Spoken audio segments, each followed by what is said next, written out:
Good morning student. आदर्श की online क्लासों में आप सभी का पुनः हार्दिक अभिनंदन।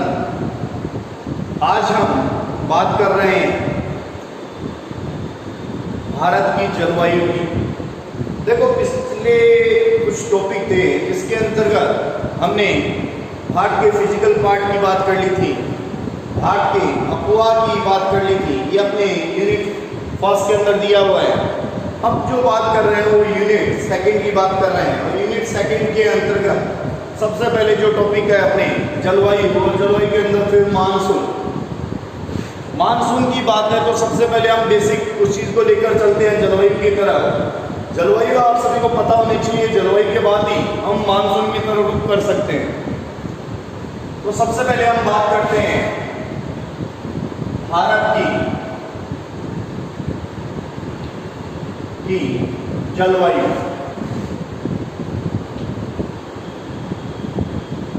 भारत की जलवायु तो बेटा साथ साथ में नोट करना जरूरी है कि नोट नहीं करोगे तो टॉपिक क्लियर नहीं होगा। मैं आपको बार बार कह रहा हूँ, अपने नोट साथ साथ तैयार करते रहना, वीडियो को एक बार नहीं बार बार देखते रहना, ताकि वो कॉन्सेप्ट भी क्लियर हो जाए और आपके नोट्स भी तैयार हो जाए। इसलिए मैं हर चीज तरीके से सिस्टमेटिक लेके चल रहा हूँ ताकि आपको किसी भी तरीके की प्रॉब्लम ना हो। बात करते हैं भारत की जलवायु की। जलवायु किसे कहते हैं ये आप सभी को पता होना चाहिए। क्या होता है जलवायु, क्या होती है जलवायु, पता है आप लोगों को? जलवायु और मौसम क्या डिफरेंस है दोनों के बीच में? कोई बता सकता है कमेंट बॉक्स में? क्या डिफरेंस है दोनों में, जलवायु और मौसम के अंदर?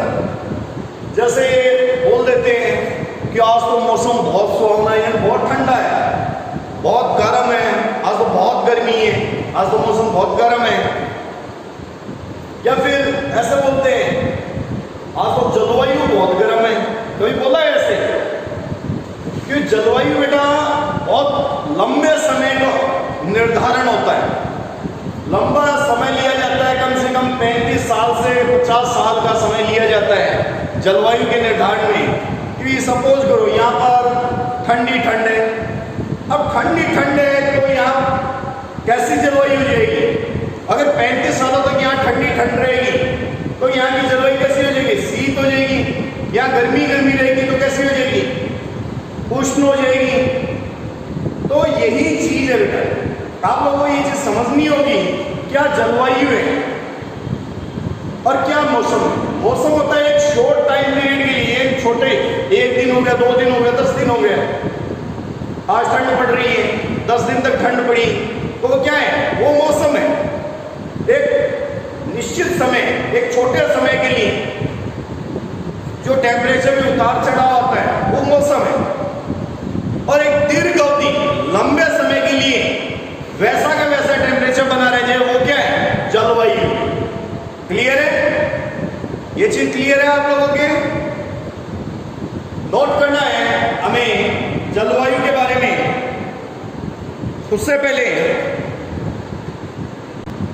उसकी डेफिनेशन आप नोट कर लीजिए। लिखिए जलवायु की डेफिनेशन।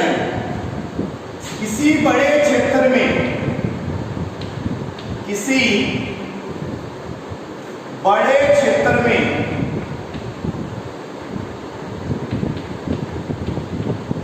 बड़े क्षेत्र में नोट कीजिए, किसी बड़े क्षेत्र में लंबे समय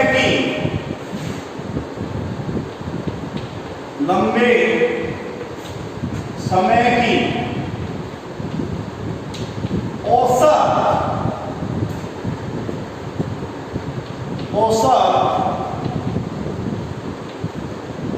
मौसमी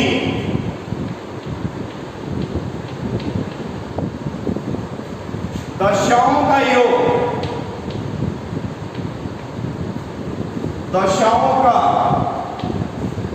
योग जलवायु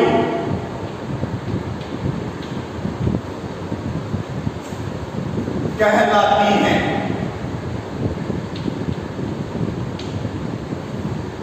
जलवायु कहलाती है। नोट कीजिए इसे। इसके दो प्रधान घटक हैं, एक तापमान और दूसरा आर्द्रता। एक तापमान और दूसरा आर्द्रता, ये इसके जलवायु के प्रधान घटक हैं। भारत में जलवायु का निर्धारण, भारत के अंदर जलवायु का निर्धारण 35 से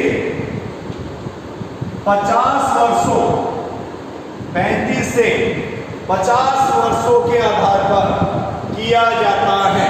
35 से 50 वर्षों के आधार पर किया जाता है। अगेन समझ लीजिए, जलवायु किसी बड़े क्षेत्र में लंबे समय की औसत मौसमी दशाओं का योग क्या कहलाती है? जलवायु कहलाती है। जलवायु के दो प्रधान घटक हैं, पहला तापमान और दूसरा आर्द्रता। आर्द्रता मतलब जहां वर्षा होती है वो एरिया आर्द्र कहलाता है, दूसरा जहां तापमान ज्यादा रहता है। भारत की जो जलवायु है वो कितने वर्षों के आंकड़ों के आधार पर है? 35 से 50 वर्षों के आंकड़ों के आधार पर है। ये चीज नोट कर लीजिए आप, डेफिनेशन जलवायु की। और भारत की जलवायु कैसी जलवायु है? उष्ण कटिबंधीय, उष्ण कटिबंधीय मानसूनी। कैसी जलवायु है भारत की? उष्ण कटिबंधीय मानसून जलवायु है। कैसी जलवायु है? उष्ण कटिबंधीय मानसून जलवायु। कहां की? भारत की जलवायु है। साथ साथ नोट करते रहिए, आगे मैं लिखवा देता हूं। आगे लिखिए, भारत में तापमान और भारत में, इस तरफ कर दो, नोट हो गए।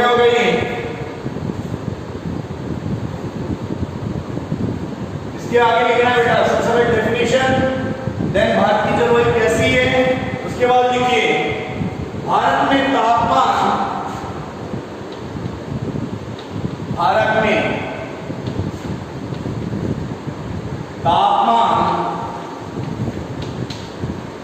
और ऋतुओं, भारत में तापमान और ऋतुओं की स्थिति को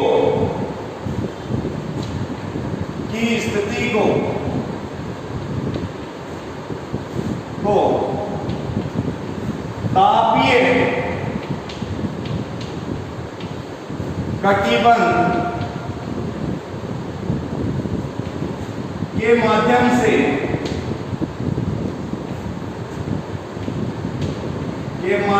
से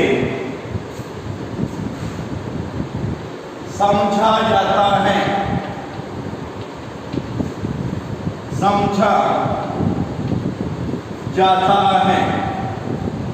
जो कटिबंध आप सभी को पता है,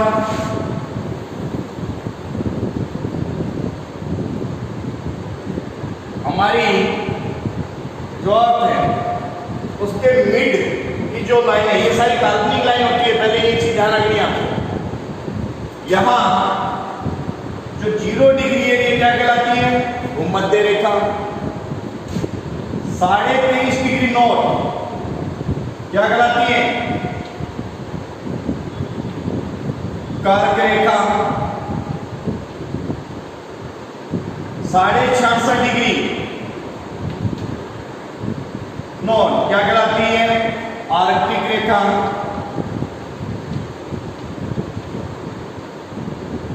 23.5 डिग्री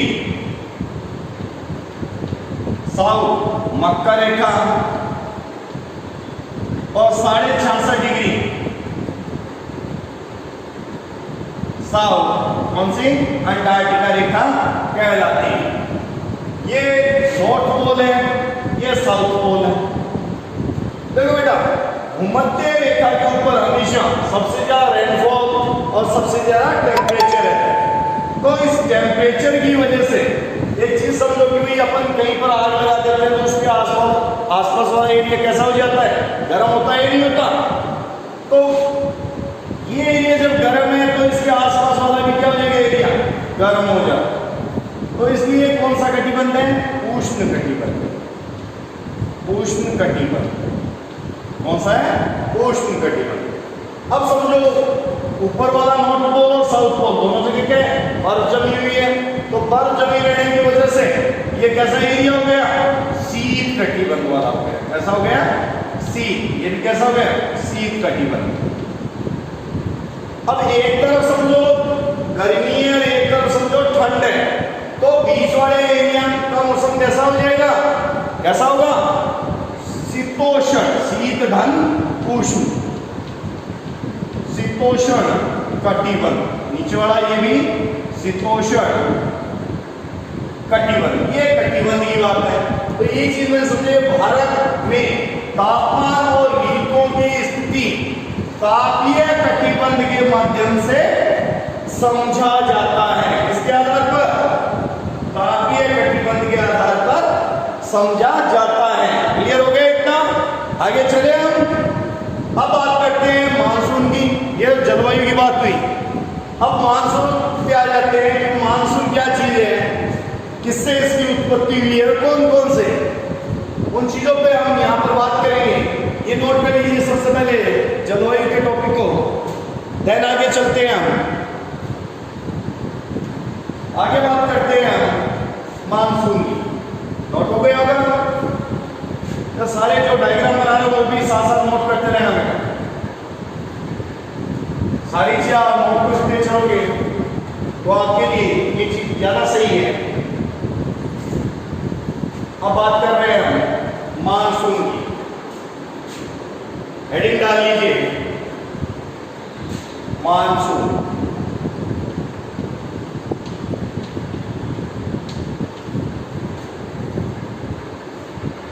मानसून, तो मानसून शब्द अरबी भाषा के किससे बना हुआ है, अरबी भाषा के, अरबी भाषा के मौसम से इसकी उत्पत्ति हुई। इससे उत्पत्ति हुई है मौसम। अरबी भाषा के कौन से शब्द से मानसून की उत्पत्ति हुई है, मौसम से इसकी उत्पत्ति हुई है। मानसून पवने, आगे नोट कीजिए, मानसून पवने वे शामिल पवने होती, मानसून पवने वे सामयिक पवने होती हैं जो वर्ष में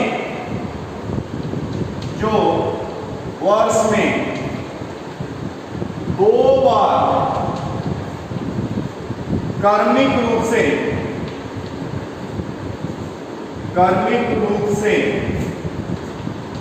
जो वर्ष में दो बार क्रमिक रूप से अपना मार्ग बदलती हैं, अपना मार्ग बदलती है, अपना मार्ग बदलती हैं। नोट कीजिए इसे। भारत के संदर्भ में, भारत के संदर्भ में ये दो प्रकार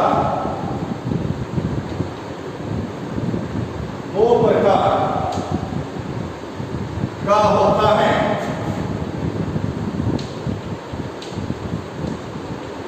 भारत के संदर्भ में ये दो प्रकार का होता है। ग्रीष्मकालीन मानसून ग्रीष्मकालीन मानसून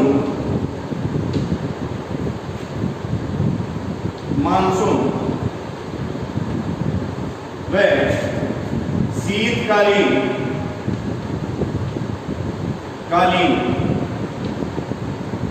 मानसून। देखो ग्रीष्मकालीन मानसून को हम क्या बोलते हैं? दक्षिणी पश्चिमी मानसून भी बोलते हैं। क्या बोलते हैं? दक्षिणी पश्चिमी मानसून भी बोलते हैं।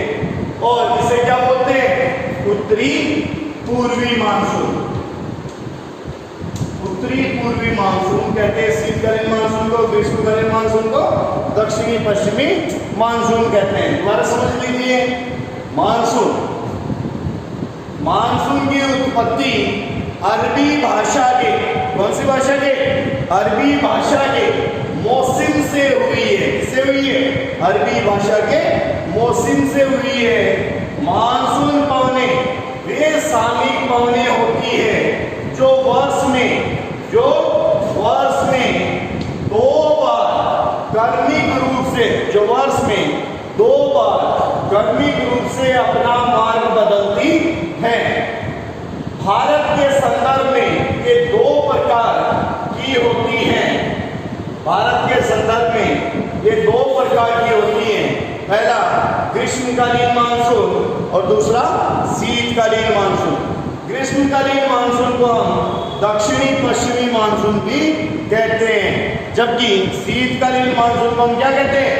उत्तरी पूर्वी मानसून कहते हैं। नोट कीजिए इसे।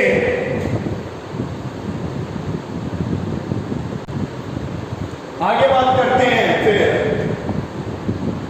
रामसे महोदय के अनुसार मानसूनी प्रदेश कहने के कुछ लक्षणों के बारे में हम बात करते हैं।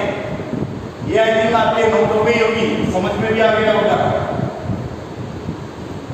अब भारत को मानसूनी प्रदेश कहने के लिए कुछ रामसे महोदय के द्वारा कुछ तर्क दिए हुए, उन तर्कों के बारे में हम बात कर लेते हैं। ये सारा नोट हो गया हुआ है। आई थिंक किसी के कोई प्रॉब्लम है तो आप कमेंट बॉक्स के अंदर लिखते रहिए, ताकि मुझे ये भी पता चलता रहे कि कितने बच्चे ढंग से पढ़ाई कर रहे हैं। आगे बात करते हैं रामसे के अनुसार। रामसे के अनुसार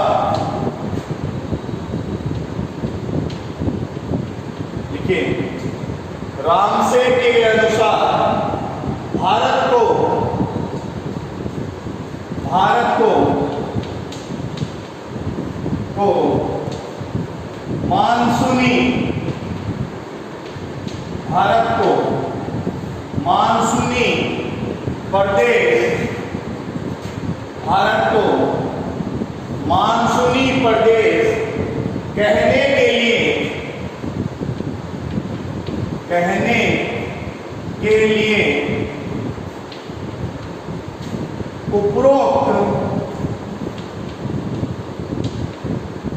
उपरोक्त लक्षणों को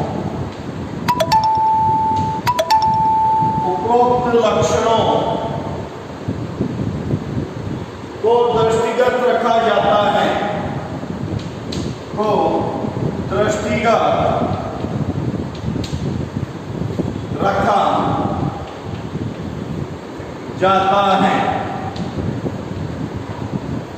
नोट कीजिए पहले इस लाइन को, ढंग से नोट कीजिए। रामसे के अनुसार भारत को मानसूनी प्रदेश कहने के लिए उपरोक्त लक्षणों को दृष्टिगत रखा जाता है, जिसके अंतर्गत पहला लक्षण है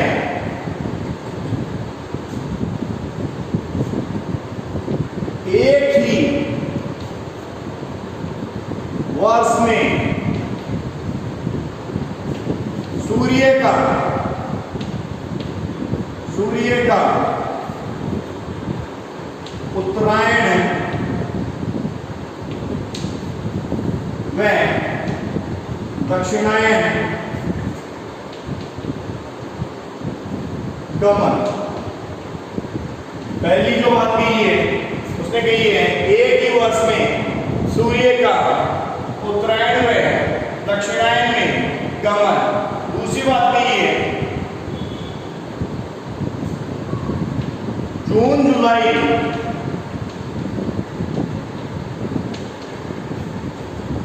के महीने में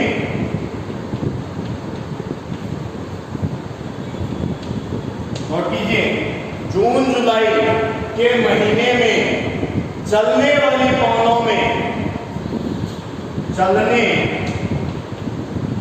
वाली पवनों में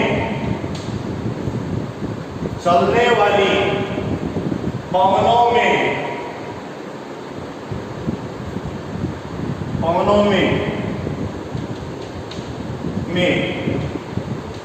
3 से 4 किलोमीटर प्रतिदिन की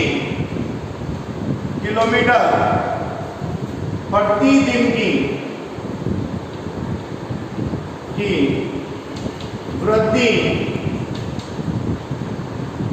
हो जाती है। प्रतिदिन की वृद्धि हो जाती है। दूसरी लाइन लिखी है जून जुलाई के महीने में चलने वाली पवनों में 3 से 4 किलोमीटर प्रतिदिन की वृद्धि हो जाती है। तीसरी लाइन लिखी है तो ऊपर का रफ कर दूं, ऊपर का नोट कर लिया होगा आई थिंक।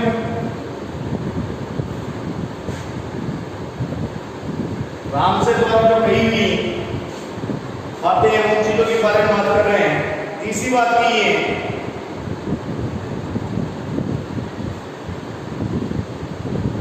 ग्रीष्मकाल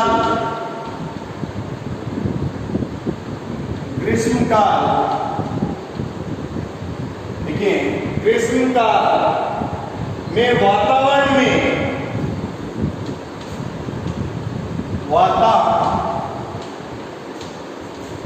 में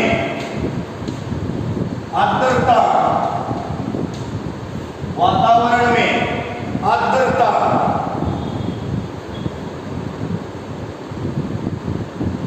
की स्थिति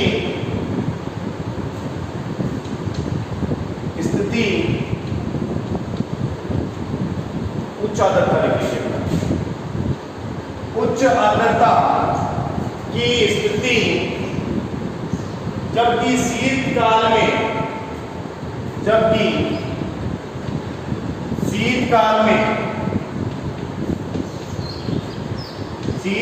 में शुष्कता रह जाती है। शीतकाल में शुष्कता रह जाती है। ये तीसरी बात ये है कि ग्रीष्मकाल में वातावरण में उच्च आर्द्रता की स्थिति, जबकि शीतकाल में शुष्कता रह जाती है। चौथी बात है मानसून का प्रभाव,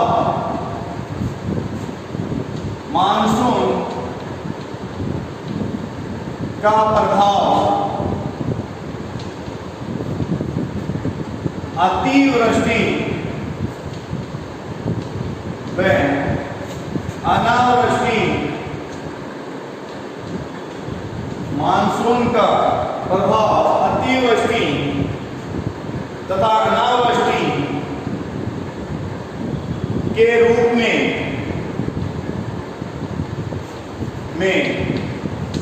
बाढ़ की स्थिति के रूप में बाढ़ की स्थिति व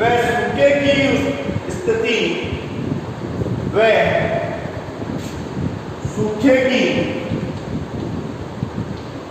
की स्थिति उत्पन्न करती है, सूखे की स्थिति उत्पन्न करती है। अतः भारतीय अर्थव्यवस्था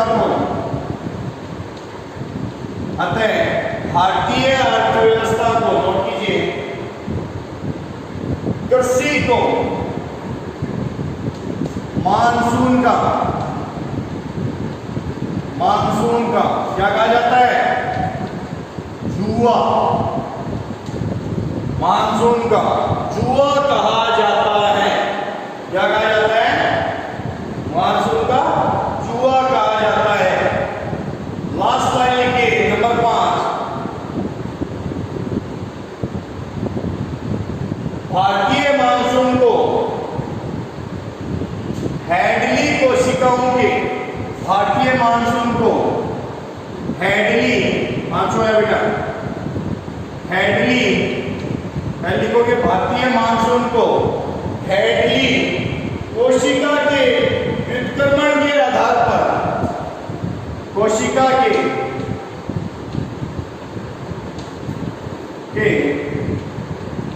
व्युत्क्रमण के आधार पर